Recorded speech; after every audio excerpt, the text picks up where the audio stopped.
억대 뇌물수수와 성접대 혐의를 받는 김학의 전 법무차관이 결국 구속됐습니다. 2013년 3월 별장 성접대 의혹이 불거진 지 6년여 만에 김 전 차관에 대한 신병 확보로 검찰 수사도 새 국면을 맞게 됐습니다. 네, 한편 직권남용과 공직선거법 위반 등의 혐의로 기소된 이재명 경기지사가 검찰 측의 중형 구형에도 1심 법원에서 모두 무죄를 선고받았습니다.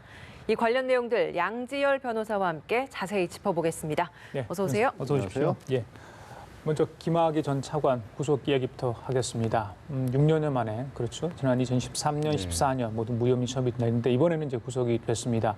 법원에서 구속할 만한 충분한 사유가 있다 이렇게 본 겁니까? 일단은 1억 원이 넘게 이 증거가 소명이 됐다라고 봅니다. 뇌물죄에 관해서 특히 이제 김학의 전 차관이 본인으로부터 어떤 성적인 폭행을 당했다고 주장하는 여성의 그런 어떤 윤중천 씨에게 갚아야 될 빚을 대신 갚아준 거나 마찬가지가 된 것이고 그게 이제 1억 원이 넘는 뇌물에 대해 성격이 된다. 윤중천 씨 같은 경우는 김학의 전 차관 같은 경우에는 그 여성과의 관계나 윤중천 씨와의 관계를 많이 부인을 했지만 기존의 언론을 통해서 알려졌던 것보다도 검찰의 영장실질심사 과정에서 제출한 증거들이 꽤 많이 있었던 모양입니다. 이제 그런 부분들이 법원으로서는 이렇게까지 많은 객관적인 정황 증거가 있는데 계속해서 모르쇠로 일관을 한다는 부분은 혐의도 입증이 될 뿐더러 증거인멸이나 도주 우려도 충분히 있다라고 판단을 해서 구속영장을 발부를 해준 것이죠. 네, 궁금한 것이 사실 이 김학의 전 차관 같은 경우에는 누구보다 법을 잘 아는 사람일 텐데 이렇게 계속 끝까지 모르쇠로 일관하는 것이 자기한테 유리하게 작용하지 않을 것이라는 걸 알았을 것 같은데도 이렇게 계속 일관적으로 모른다고 했었던 건 저희가 어떻게 이해를 해야 되는 겁니까? 통상적인 경우에는 그렇게 모른다고 하는 게 분명히 부정적인 인식을 줄 수밖에 없죠. 근데 어쨌든 말씀하신 것처럼 법률 전문가이기도 하고 그리고 검찰의 고위직 출신이기도 하고 이런 여러 가지 부분들이 정확하게 법대로 따졌을 걸 따져봤었을 때 오히려 모른다고 하는 부분이 방어망을 가장 앞당기는 거라고 판단한 것 같아요. 그런데 제가 말씀드린 것처럼 김 전 차관도 검찰이 가지고 있는 수라고 해야 될까요? 패라고 할까요? 모든 걸 다 파가지 못했던 것 같아요.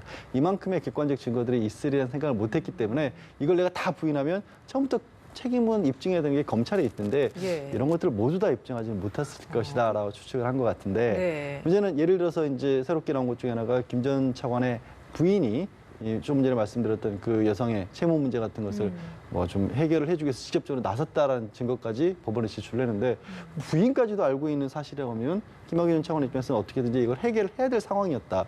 해결해야 될 상황이니까 윤중천 씨에게 그거를 포기하라고 압력을 행사한 게 아니냐. 이런 식의 논리 구성이 가능해졌다라는 거죠. 자기가 계획했던 것과는 다르게 흘러가다 보니까 어제 그 실질심사 자리에서도 아예 모르는 건 아니다라고 좀 입장이 그래서 번복됐다라는 거죠. 그렇게 볼 것 같습니다. 그러니까 말씀하신 것처럼 수사 과정에서는 윤중천이라는 사람 자체를 모른다라고 얘기를 했지 않습니까? 그런데 실질심사 과정에서는 알긴 아는데 검찰 내에서도 소문이 별로 좋지 않은 사람에서 가까이 하지 않았다라고 얘기를 한 거죠. 그런데 다른 증거들을 판사가 보니까 가까이 했다라고 볼 수밖에 없는 그런 상황들이 나오기 때문에 이거는 뭔가 더 구속을 해서 좀 강력한 수사가 필요하다라는 판단을 한 것으로 보입니다. 이번에는 성범죄 혐의는 영장이 적시가 되지 않았어요. 뇌물 가지고 됐는데 일단 대가성이 어느 정도 입증된다고 본 것 같아요. 나중에 재판에서 어느 정도 이제 공방이 있을지 모르겠습니다만 그렇다 보니까 과거 수사가 좀 미진했다, 잘못된 거 아니냐 이런 비판이 있을 수밖에 없을 것 같은데. 자연스럽게 그렇게 될 수밖에 없죠. 과거에는 특수강간 성범죄 여부가 주로 집중적으로 다뤄져서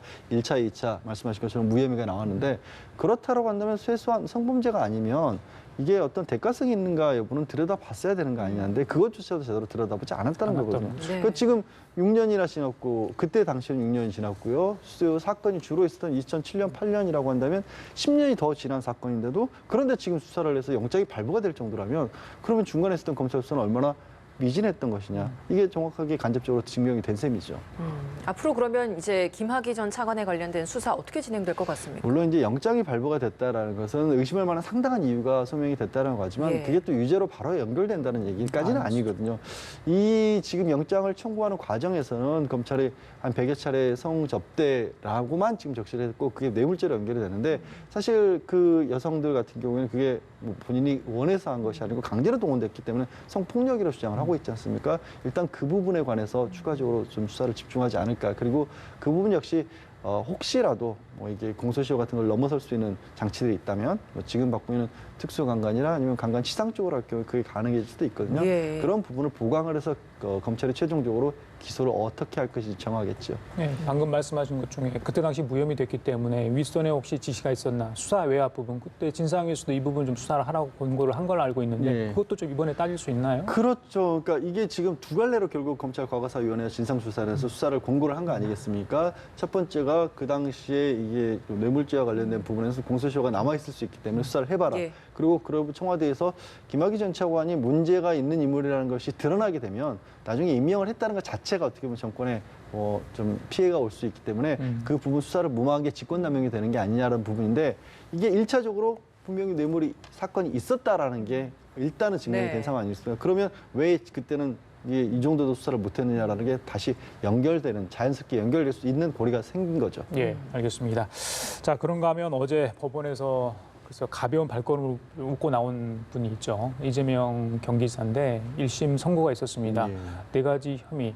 그렇죠. 크게는 이제 2가지 혐의가 정해졌습니다. 한 사건에 3가지 사건이 네, 있었기 4가지, 때문에 예. 예. 그런데 무죄가 됐어요. 네, 법 쪽에 지금 거기에 대한 무죄 판결에 대해서 어떤 반응이 나오고 있나요? 생각보다 전부 무죄까지 기대했던 예상했던 경우는 많지는 않은 것 같습니다. 저도 이제 전부 무죄까지 나오리라고는 어렵지 않을까. 네. 왜냐하면 이제 검찰의 구형량이 이제 일단 4가지 혐의가 직권남용 권리행사 방해라는 게 이제 큰형을 강제로 입원시키려고 했다는 부분이고 그 강제로 입원시키려 했다는 사실을 부인했기 때문에 이게 또 허위사실 유포, 공직선거법 위반이라는 거고 하나는 이제 성남시장으로서의 재직 과정에서의 실적 같은 걸 좀 부풀렸다.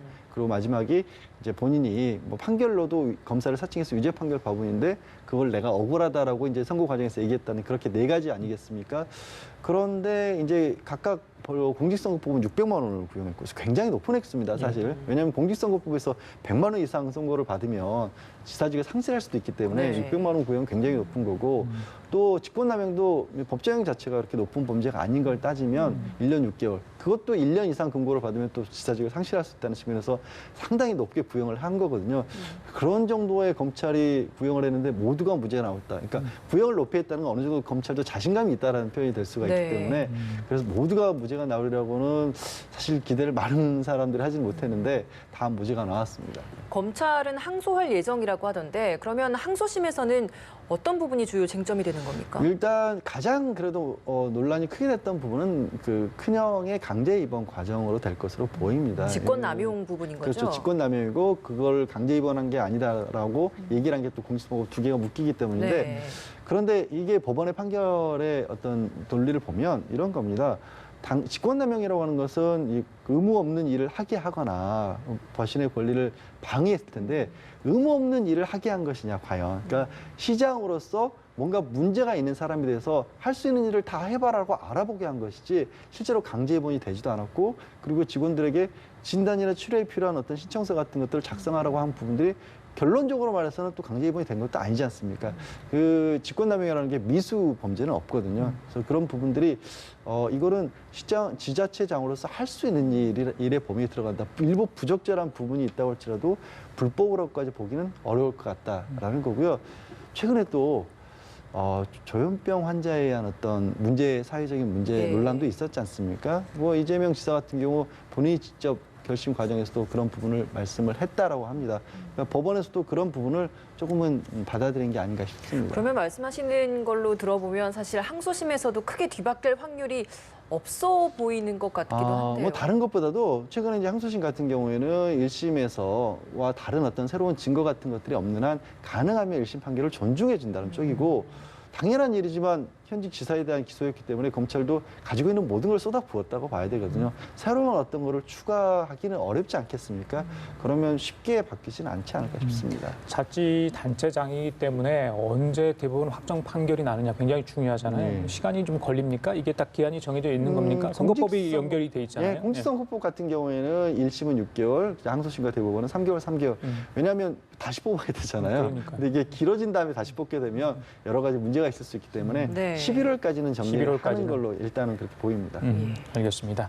자, 그리고 어제 있었던 문무일 검찰총장의 기자 간담회 얘기 좀 해보겠습니다. 검경 수사권 조정안, 글쎄요, 민주주의에 반하고 기본권 얘기를 계속했기 때문에 어제 무슨 이야기를 할지 이제 검찰, 경찰, 뭐 청와대 여당 다 지켜보고 있었을 것 같은데 일단 전반적인 내용 기존의 입장과 별다르게 없다 이런 뭐 분석이 나오던데 어떻게 들으셨습니까? 큰 크게 달라진 건 아니고요. 아주 그냥 추격해서 단순하게 말씀드리면 검찰이 그동안 잘못했던 부분들 많다. 뭐 기소하고 수사를 독점하고 있었기 때문에 그런데 그렇다고 해서 경찰에게 그 힘을 주게 되면 이거는 오히려 더 국민에게 불리해지는 게 아니냐라는 게 이제 문 총장의 어제 주장이었습니다. 예, 그럼 그걸 들으시고는 좀 어떠셨나요? 동의를 하셨나요?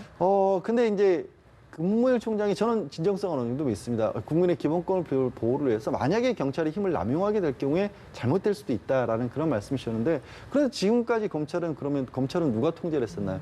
검찰을 통제할 수 없고 검찰의 힘이 너무 많이 쏠려 있으니까 네. 그 힘을 나누자는 게 수사권 조정 아니겠습니까? 그렇게 본다면 이제 검찰이 가지고 있었던 인권보호기관으로서 소신으로서 또 검찰의 장으로서의 그런 어떤 충정까지는 받아들일 수 있지만 네. 수사권 조정이 필요하다는 부분을 뒤집을 만큼의 어떤 논리는 좀 부족하지 않을까라고 생각이 듭니다. 간담회 말미에 옷을 벗어가지고 예. 약간 흔들었잖아요. 그러면서 뭔가를 암시하는 듯한 이야기를 했잖아요. 네. 그건 어떻게 볼 수 있는 겁니까? 그러니까 결국에 검찰이 누구한테 던지는 흔들린다기보다 메시지입니까? 그러니까 자꾸 정권에서 검찰을 흔드는 게 문제지 우리가 흔들린 게 문제가 아니다라는 그런 논리였는데 근데 이걸 또 이제 국민 입장에서 봤을 때 그동안에 아니 검찰이 어떻게 정권이 바뀔 때마다 입장이 좀 바뀌는 것 같다. 그럼 이제 문 총장은 정권이 흔들렸기 때문에 흔들렸다고 하지만 또 국민들은 흔들린 것 자체를 또 탓할 수도 있는 거 아니겠습니까?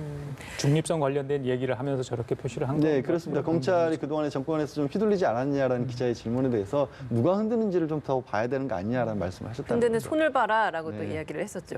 어제 이렇게 문 총장 기자 간담회 하고 나서 주목해봐야 할 것이 경찰의 반응이었는데 경찰 측들의 반응은 좀 어땠습니까?